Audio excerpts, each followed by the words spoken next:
Halo Sobat Buncit. Bertemu lagi dengan aku Anton di channel Diet Santuy. Masih di 30 hari mengecilkan perut buncit. Dan hari ini kita masuk ke hari ke-24. Kita akan membahas soal yang namanya kardio.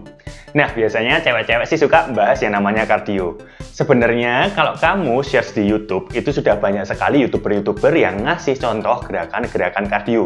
Maupun itu kardio di luar ataupun kardio di rumah, sudah banyak sekali contohnya. Cuma masalahnya, yang namanya pemula itu masih banyak sekali pertanyaannya, masih banyak sekali bingungnya. Misalnya nih, udah tahu gerakannya, tapi seminggu harus latihan berapa kali? Bingung. Harus memilih latihan yang seberapa berat? Harus sampai ngos-ngosan apa enggak? Bingung. Harus melakukan berapa lama sekali kardio? 30 menit cukup enggak? Apa harus 40 menit? Apa harus 1 jam? Bingung. Terus jenisnya yang mana yang dipilih? Apa ngikutin sirkuit training? Atau interval training? Atau lari aja cukup? Atau jalan cepat cukup? Jogging cukup nggak? Jadi banyak bingungnya, banyak pertanyaannya. Karena mayoritas itu hanya menunjukkan gerakan-gerakannya saja, tidak menunjukkan basic garis besar keseluruhan dari kardio itu seperti apa. Nah, di video ini aku akan menjelaskan ke kamu garis besar kardio yang harus dipahami oleh pemula. Mari kita bahas dari pengertian kardio itu sendiri. Apa sih latihan kardio itu? Simpelnya, kata kardio itu sebenarnya berasal dari kata jantung. Jadi, latihan yang meningkatkan detak jantungmu itu bisa disebut kardio. Untuk membedakan dengan latihan jenis lainnya, biasa yang digolongkan sebagai kardio itu umumnya menggunakan otot-otot di tubuh kita untuk bergerak dengan ritme yang repetitif, tanpa dibebani dengan beban yang terlalu berat. Contohnya mulai dari jalan cepat, jogging, lari, renang, menari, jalan di treadmill, itu semua dapat dikategorikan sebagai kardio. Nah, kardio ini selain bagus untuk kesehatan jantung kita dan juga paru-paru kita, terbukti dapat membantu kamu menurunkan berat badan dan mengecilkan perut buncit. Mari kita bahas bagaimana melakukan kardio yang optimal terkait prinsip FITT yang sudah dibahas di hari ke-23. Yang pertama kita masuk dulu ke huruf F-nya atau frekuensi. Sebaiknya berapa kali sih dalam seminggu kita melakukan kardio? Nah, disarankan untuk kesehatan yang optimal, seminggu itu kita melakukan kardio 3-5 kali. Yang kedua, kita masuk ke huruf I atau intensitas. Nah, tingkat kesulitannya saat melakukan kardio bagaimana? Aku jelaskan dulu sebelumnya ya. Tingkat kesulitan ini supaya mudah bisa digolongkan menjadi intensitas rendah, intensitas sedang, dan juga intensitas tinggi. Intensitas rendah itu kalau kamu bisa melakukannya sambil menyanyi. Contohnya kamu jalan kaki santai.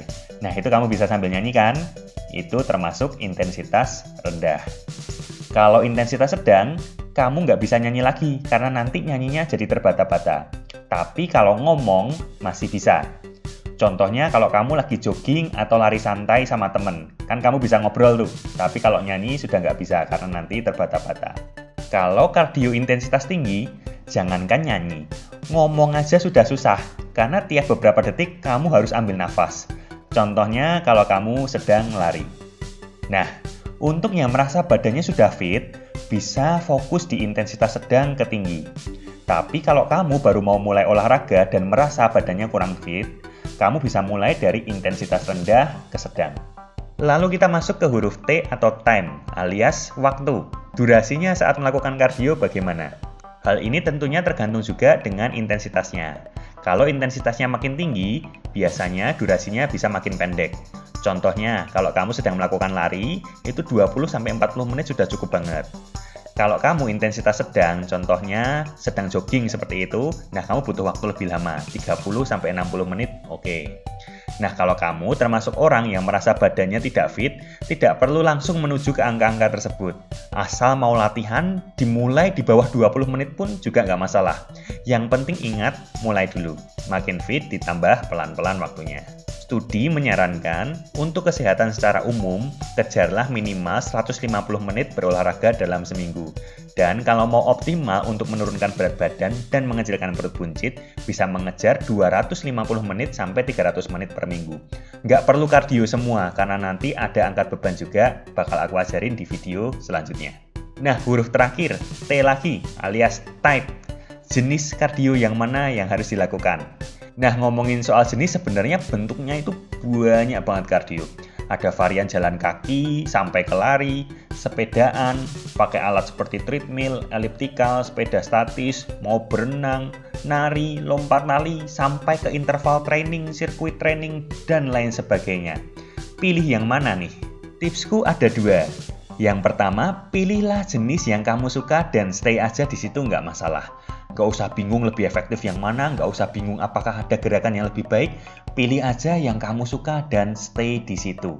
Karena sama seperti diet, kunci dari olahraga itu juga konsistensi dan adherence. Kamu harus patuh dan juga harus konsisten dalam melakukannya. Kalau kamu memilih yang efektif tapi kamu nggak suka, ya nanti kamu gugur sendiri olahraganya. Jadi pilihlah jenis yang kamu suka. Tips yang kedua, setelah kamu tahu kamu suka yang mana, nah kamu harus berprogres di situ. Jadi jangan melakukan hal yang sama berulang terus dan berharap kamu makin fit setiap hari, kalori yang terbakar makin banyak, nggak bisa. Karena pasti nanti badanmu akan menyesuaikan dengan tingkat kesulitan yang biasanya kamu lakukan. Jadi kamu tetap harus berprogres.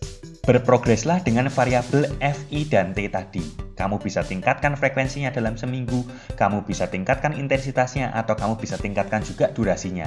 Yang penting ingat, berprogres. Kalau kamu terlalu sering gonta-ganti, hari ini lihat YouTuber A melakukan gerakan ini, besok lihat YouTuber B melakukan gerakan ini, dan kamu ganti-ganti, kamu nggak tahu kamu berprogres atau enggak. Jadi mending gerakannya itu sebenarnya variannya nggak usah terlalu banyak, tapi kamu berprogres di situ. Jadi kamu tahu nih, kamu makin baik dari hari ke hari atau enggak. Nah, terkait type atau tipe atau jenis kardio ini, aku mau menambahkan sedikit. Karena ini ada kaitannya dengan safety buat kamu yang memiliki faktor risiko tertentu. Contohnya nih, beberapa orang obesitas itu lututnya sakit karena harus membawa beban berat badan yang sangat berat.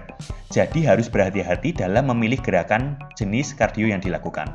Ada beberapa kardio yang digolongkan high impact, ada beberapa yang digolongkan low impact, dan beberapa digolongkan no impact. High impact itu di dalamnya ada gerakan yang membuat kedua kakimu terangkat dari lantai. Misalnya di dalamnya ada gerakan lompat-lompat, ada gerakan lari. Nah, itu kan kakimu keangkat semua dari lantai. Itu bisa dibilang high impact cardio. Kalau low impact itu di dalamnya ada gerakan yang membuat salah satu kakimu itu terangkat dari lantai. Misalnya kamu jalan cepat. Nah, itu kan salah satu kakimu terangkat dari lantai tapi kaki satunya masih menepak di lantai. Nah, itu bisa digolongkan menjadi low impact. Ada juga beberapa gerakan yang disebut no impact. Sebenarnya ini termasuk low impact juga, tapi beberapa orang menggolongkannya no impact karena kakimu itu sama sekali nggak terangkat dari pijakannya. Contohnya kalau kamu berenang, itu kan kakinya di air, tidak berubah-ubah. Atau kamu sedang naik sepeda statis, itu kan kakinya di pedal terus tidak berubah-ubah. Jadi lebih aman di lutut dan persendian juga. Nah, kalau kamu merasa sebagai orang yang punya faktor resiko, misalnya obesitas parah, punya masalah di persendian, atau sedang hamil, orang tua, atau orang-orang dengan faktor resiko lainnya, cobalah memilih gerakan-gerakan yang no atau low impact saja, supaya lebih aman ke tubuhmu. Oke?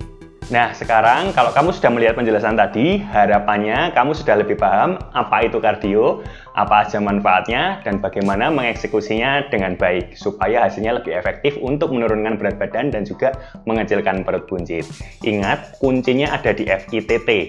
Kamu seminggu harus mengeksekusi berapa kali, setelah itu intensitasnya seberapa berat, dan setelah itu harus melakukan berapa lama, dan terakhir, jenisnya yang cocok untuk kamu seperti apa.